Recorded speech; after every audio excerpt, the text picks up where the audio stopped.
Today, we're exploring a fascinating concept, creating uncontested market space. Right. Imagine, stepping outside of that typical cutthroat Yes. competition. Finding a market where you stand alone. That's it. That's the core idea behind Blue Ocean Strategy. It's all outlined in the book of the same name, and that's exactly what we're going to unpack today. So instead of swimming with the sharks, we're looking for, I don't know, like a nice calm blue ocean, all to ourselves. You got it. And to understand how powerful this shift can be, we really need to grasp the difference between what's called a red ocean and a blue ocean. Okay, I'm all ears. What's the difference? Well, think of a red ocean as that market where, the boundaries are already defined, competition is fierce, Yeah, and everyone's fighting over the same customers. You see this all the time in industries where companies are mainly competing on price. right. Okay, like when you see those airline fare wars where everyone's slashing prices just to get a few more passengers. Yeah. But is that really a sustainable way to do business? Not really. In a red ocean, everyone is essentially bleeding each other dry. Profit margins shrink, innovation kind of stagnates, and, everyone loses in the long run. It just becomes a race to the bottom. So how do we escape this red ocean and find our own blue ocean? It's not about finding a niche within an existing market. It's about creating a whole new market space where those traditional rules of competition just no longer apply. Instead of focusing on beating the competition, you focus on, well, making the competition irrelevant. That sounds amazing, but also kind of intimidating, to be honest. How do you even begin to create a new market like that? It starts with a shift in mindset. You got to kind of move away from that traditional way of thinking about strategy. Instead of choosing between being a low-cost provider or offering a differentiated product, you aim for both. This is what we call value innovation. Hold on, you're saying we don't have to choose. We can be both the affordable option and the unique, innovative one. That sounds almost too good to be true. It's not about magic. It's about challenging those fundamental assumptions of your industry. You see, most industries operate with certain taken-for-granted ideas about what customers want, what constitutes value, and how things should be done. Blue Ocean Strategy is all about questioning those assumptions, finding ways to deliver exceptional value while also driving down costs. So it's kind of like looking at the whole industry with fresh eyes. Yeah. But how do we actually do that? Where do we even start? There's a really powerful framework. It's called the 4 Actions Framework. And it helps you break free from that conventional thinking. And it helps you identify those opportunities for value innovation. It's all about asking 4 key questions: eliminate, reduce, raise, and create. Okay, let's unpack those one by one. What do we mean by eliminate? Eliminate means identifying and getting rid of factors that the industry takes for granted, but they don't actually add value to the customer. So these could be like features, services, or even traditional ways of doing business that are simply adding cost without providing a real benefit. So it's about cutting the fat, right? Streamlining things to focus on what truly matters. I like that. What about reduce? Reduce is about challenging the industry standards for certain factors. What aspects of your product or service can be scaled back without compromising that core offering? What can be simplified or made more efficient? So you're not necessarily getting rid of things altogether, Yeah. but you're finding ways to do them more efficiently and cost effectively. Precisely. And this is where things get really interesting because often, by reducing certain factors, you can actually enhance the customer experience. Think about it. Less clutter, less complexity, and a more streamlined process can be incredibly appealing to those customers. Okay, I'm starting to see how this all comes together. You eliminate what doesn't matter, you reduce what can be streamlined, and then what? What do raise and create bring to the table? This is where you shift from eliminating and reducing to actively enhancing and innovating. Raise is about identifying those factors that should be significantly better than the industry standard. What can you elevate to a whole new level of quality or performance? What aspects of your offering can you really push to create that wow factor for customers? So it's about finding those areas where you can really stand out from the crowd, right? Not just meet expectations, but exceed them. And what about create? Is that where we get to unleash our wildest ideas? Create is about introducing entirely new elements that the industry has never seen before. This is where you really redefine those boundaries of the market and create a truly unique value proposition that sets you apart from the competition. Wow, I'm already feeling inspired. But I have to admit, this all sounds pretty abstract. Can we bring it down to earth a bit? Can you give me some concrete examples of how companies have actually used these 4 actions to create blue oceans? Absolutely. Let's look at a few companies that have successfully navigated these waters. First, let's consider Cirque du Soleil. The circus. What do they have to do with Blue Ocean strategy? Cirque du Soleil, they completely revolutionized the circus industry. They looked at the traditional circus and they asked, what can we eliminate? They realized that while people enjoyed the artistry and acrobatics, the expensive animal acts weren't really a key draw. In fact, they added significant cost and complexity to the show. So they got rid of the elephants. Exactly. By eliminating the animals, Cirque du Soleil not only saved money, but also removed a controversial element that was becoming increasingly, unpopular. Okay, I see how that fits with the eliminating principle. But did they just stop there? What did they do to reduce, raise, and create? Well, they realized that most circuses offered a one-size-fits-all show, that tried to appeal to everyone. But this meant that the acts were often generic. They lacked a clear theme or narrative. So Cirque du Soleil decided to reduce the number of acts and raise the quality and artistry of each performance. So instead of trying to be everything to everyone, they focused on creating a more refined and immersive experience. Exactly. And to further differentiate themselves, they created a whole new genre of circus, one that combined the artistry of traditional circus with the sophistication of theater. They introduced original music, elaborate costumes, and compelling storylines. So they took something familiar, the circus, and transformed it into something entirely new and exciting.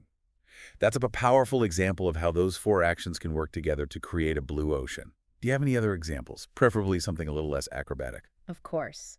Let's look at Southwest Airlines. Ah, the airline industry. Now we're talking. What did Southwest do to stand out in such a crowded market? They did something truly innovative. They made flying fun and affordable.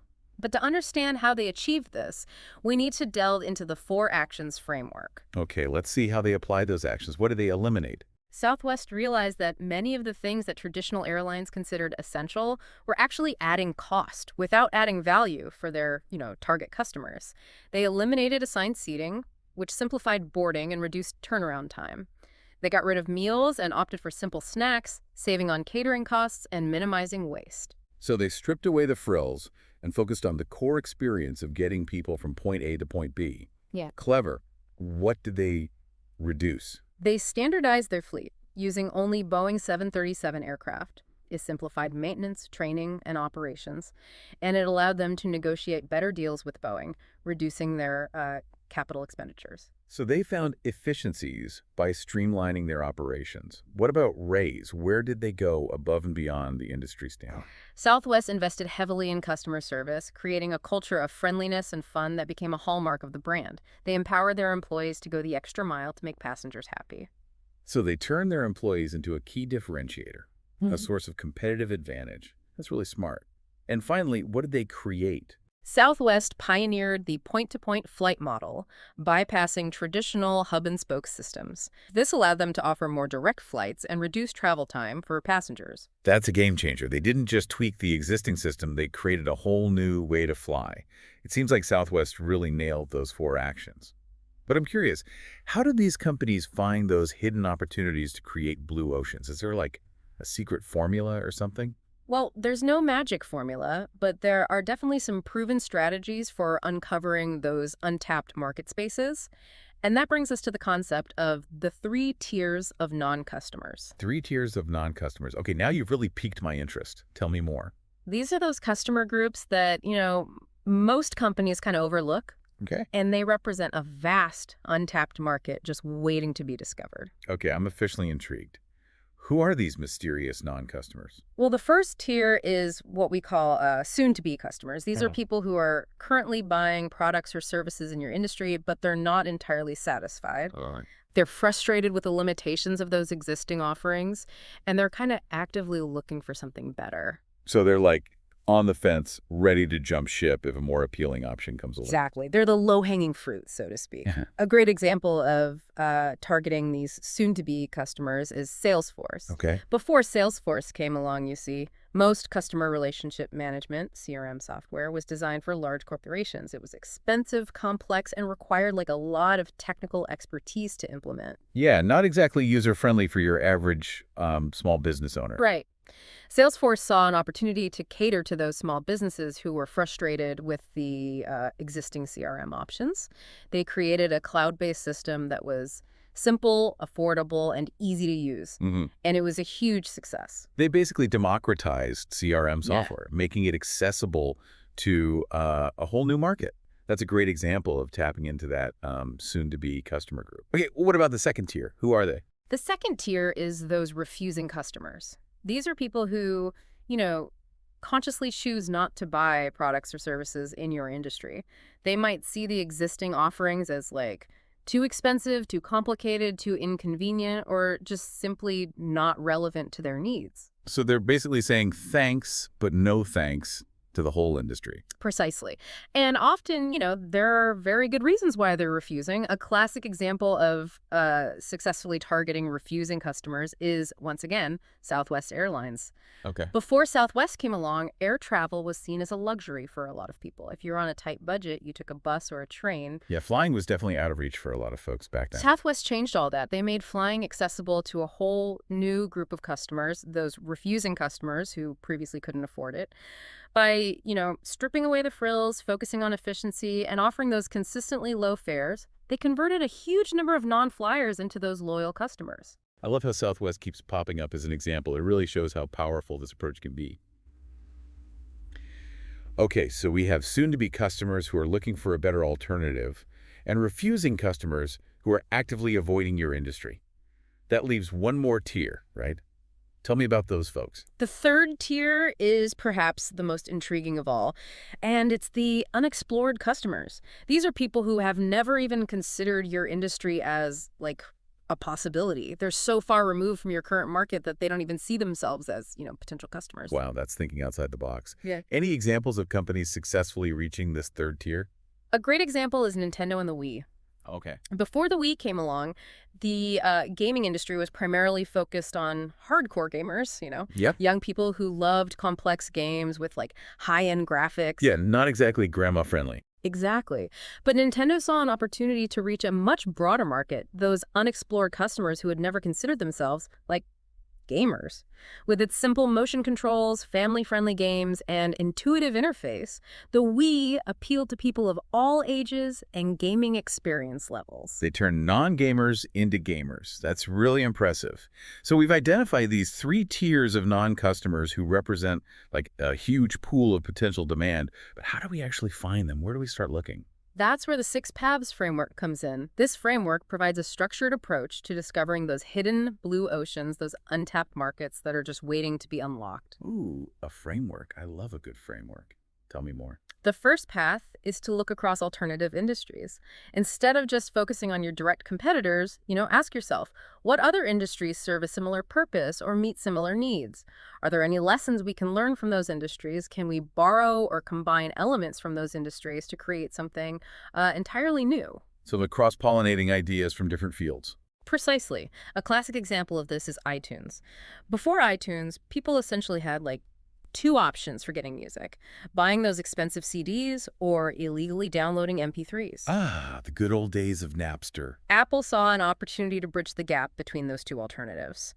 They combined the convenience of MP3 downloads with the legitimacy and security of, purchasing music. And in doing so, they created a whole new market, revolutionized the music industry, and of course, made a ton of money. Brilliant. Okay, what's the next path? The second path is to look across strategic groups within your industry. Instead of just competing within your existing category, consider what you can learn from companies that operate at a different level. So like a budget airline looking at what a luxury airline offers, or vice versa. Exactly. A great example is Toyota and the Lexus brand. Back in the day, the car market was, pretty much divided. You had your luxury brands like Mercedes and BMW, and then you had your everyday cars like Toyota and Honda. Right. Toyota saw an opportunity to bridge the gap between those two groups. They wanted to create a car that was both luxurious and affordable. Precisely. And that's how Lexus was born. They created a brand that offered many of the features and prestige of a luxury car, but at a more accessible price point, and it was a huge hit. So they found a sweet spot in the market, appealing to customers who wanted a little bit of luxury without breaking the bank. That's smart. What about path number 3? The third path is to look across the chain of buyers. Instead of just focusing on your, end customer, consider all the different players involved in that purchasing process. Are you targeting the right person? Could there be another buyer group that's been overlooked? Okay, I'm intrigued. Give me an example. Think about the pharmaceutical industry. For years, most insulin manufacturers focused their marketing efforts on doctors. After all, they were the ones prescribing the medication. But Novo Nordisk saw things differently. They decided to target the patients themselves. Exactly. They realized that patients, especially those with chronic conditions like diabetes, were becoming increasingly involved in, managing their own health care. So Novo Nordisk shifted its focus and created user-friendly insulin pens that were designed with the patient in mind. That's a great example of recognizing a shift in the buyer dynamic and adapting your strategy accordingly. Okay, we're on a roll. What's the fourth path? The fourth path is to look across complementary product and service offerings. Think about the entire customer journey. What happens before, during, and after they use your product or service? Are there any pain points or unmet needs that you could address? So it's about thinking beyond your immediate product and considering the bigger picture. Exactly. And a prime example of this is Apple and the iPhone. Before the iPhone, we all had separate devices for different tasks. Mm-hmm. A phone for calling, an MP3 player for music, a camera for photos, a PDA for organizing, and so on. It was a hassle juggling all those gadgets. Yeah, my backpack was basically a mobile electronics store back then.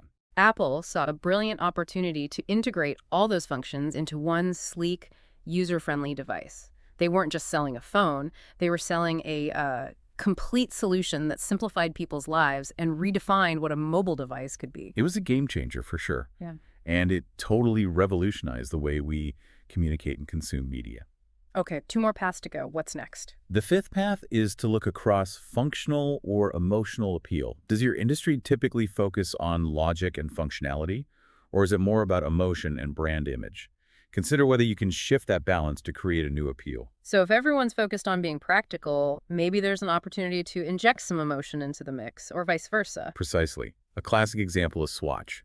Before Swatch came along, the watch industry was, pretty much divided. You had your high-end luxury watches that were all about status and craftsmanship, and then you had your cheap, functional watches that were just for telling time. Watches were either a status symbol or a basic utility. Swatch saw an opportunity to change that. They transformed the watch into a fashion accessory, something fun, colorful, and affordable. They appealed to people's emotions, their desire for self-expression and individuality, not just their practical need to know the time. It's like they turned watches into a form of art, a way to make a statement. Okay. Clever. Okay, last but not least, what's the sixth path? The sixth and final path is to look across time. This is about anticipating those future trends and shaping your strategy accordingly. Don't just react to changes after they've happened. Be proactive and position yourself ahead of the curve. So it's like having a crystal ball and spotting opportunities before anyone else. You could say that. And a perfect example of this is Tesla and the electric vehicle market. While most traditional car manufacturers were hesitant to embrace electric vehicles, Tesla saw the writing on the wall. Right. They recognized that growing concern for the environment and those advancements in battery technology, they bet big on the future of electric vehicles, and that bet paid off handsomely. They were pioneers, shaping the future of the automobile industry. These 6 paths are incredible tools for anyone looking to, break free from the status quo and chart a new course. It's like having a roadmap to those uncharted blue oceans. No. But let's be realistic. Even with the best strategy, things can go wrong, right? Mm-hmm. How do you make sure those blue ocean dreams don't turn into a shipwreck? That's a great question. And it brings us to a crucial aspect of blue ocean strategy that's often overlooked: execution. You see, even the most brilliant strategy can fail if you don't overcome certain organizational hurdles. Organizational hurdles. Sounds ominous. What kind of hurdles are we talking about? Well, the first hurdle is what we call the cognitive hurdle. It's all about mindset. You see, many people, even within innovative companies, can get kind of stuck in those old ways of thinking. Right. They're so used to competing in those red oceans, battling for market share, that it can be difficult for them to embrace the idea of, creating a whole new market space. It's like they're so focused on fighting the current, they can't see the open sea ahead of them. Exactly. To overcome this cognitive hurdle, you need to create what we call a visual awakening. This means showing people the hard truth of their current situation, using data, compelling visuals, even storytelling to highlight the downsides of staying in that red ocean, make them feel the pain of, dwindling profits, the frustration of that constant competition, and the missed opportunities of just clinging to the status quo. So it's about shaking them out of the complacency and making them see the potential of a blue ocean. Precisely. A great example of this is the New York City Police Department, or NYPD, back in the 1990s. Crime rates were soaring, and the police force was struggling to, keep up. They were stuck in a reactive mindset responding to crime after it happened. But then the NYPD leadership did something revolutionary. They started using data to identify crime hotspots and patterns. They created visual maps and charts that clearly showed where crime was concentrated and how it was trending. So they shifted from reacting to crime to proactively preventing it. Exactly. They realized that by focusing their resources on these high crime areas, they could have a much greater impact. This data-driven approach, this visual awakening, helped change the mindset within the NYPD. They started thinking more strategically about crime prevention, and the results were dramatic. Crime rates plummeted, and New York City became a much safer place. That's an inspiring example of how even deeply ingrained mindsets can be shifted with the right approach. But what about the practical side of things? Creating a blue ocean often requires, significant investment. How do you deal with limited resources? That brings us to the second hurdle, the resource hurdle. Many companies assume that innovation requires massive budgets and a ton of resources, but that's not always the case. Blue ocean strategy is often about being resourceful, doing more with less, and finding those creative ways to overcome constraints. So it's about working smarter, not harder. Exactly. The key is to focus on what we call hotspots. These are areas where you can make a significant impact with the resources you already have. Instead of always asking for more money, ask yourself, what are we currently spending money on that isn't really moving the needle? What can we eliminate or reduce without sacrificing quality? Can we reallocate those resources to areas that will have a greater impact on our, blue ocean strategy? So it's about trimming the fat and focusing on the areas that will give you the biggest bang for your buck. Precisely. And a great example of this is Southwest Airlines. Again, they didn't become the most profitable airline in the U.S. by throwing money at the problem. They did it by challenging every cost assumption in the industry. They eliminated unnecessary frills, standardized their fleet, and streamlined their operations, allowing them to offer lower fares while still maintaining profitability. They really mastered the art of doing more with less. Okay, so we've talked about the mental hurdle, the cognitive hurdle, and the practical hurdle, the resource hurdle. What's next? The third hurdle is all about people, the motivational hurdle. You can have the best strategy in the world and all the resources you need, but if your team isn't motivated, if they don't believe in the vision, well, you're not going to get very far. You need everyone rowing in the same direction or the boat's going nowhere. Exactly. Motivating your team, getting them excited about that blue ocean strategy is crucial for success. And one of the best ways to do this is to identify and empower key influencers within your organization. Influencers, like social media stars. Not quite. I'm talking about respected individuals within your company who have a track record of success and who can act as champions for the new strategy. They're the ones who can rally the troops, inspire others, and help overcome resistance to change. So they're like internal ambassadors for the blue ocean idea. Exactly. Once you've identified these key influencers, it's important to give them those early wins. Small but visible successes that demonstrate the potential of the blue ocean approach. This will create momentum, build confidence, and motivate others to get on board. Nothing motivates people like seeing tangible results. Okay, so we've got our team on board. They're motivated and ready to go. What's the final hurdle we need to overcome? The final hurdle, the one that can often make or break a blue ocean strategy, is the political hurdle. Every organization has its own, internal politics, its power dynamics, its vested interests, and these can often be the biggest obstacle to implementing a new strategy, especially one as radical as blue ocean strategy. It's like trying to navigate a minefield of egos and agendas. That's a great way to put it. To overcome the political hurdle, you need to be strategic. You need to identify potential sources of resistance, understand their motivations, and find ways to either neutralize their opposition or win them over to your side. So it's about playing the game, understanding the political landscape, and making sure you have the right allies. Exactly. And a classic example of this is Henry Ford in the Model T. When Ford first introduced the Model T, he faced like immense resistance from the existing car industry. Back then, cars were custom-built luxury items, and the established manufacturers had no interest in mass production or, making cars affordable for the average They person. were protecting their turf. Precisely. But Ford was a master of navigating that political hurdle. He built relationships with key suppliers, bypassed traditional distribution channels, and appealed directly to the public, creating a demand that the established players just couldn't ignore. He turned the public into his allies, and in doing so, he revolutionized the automobile industry.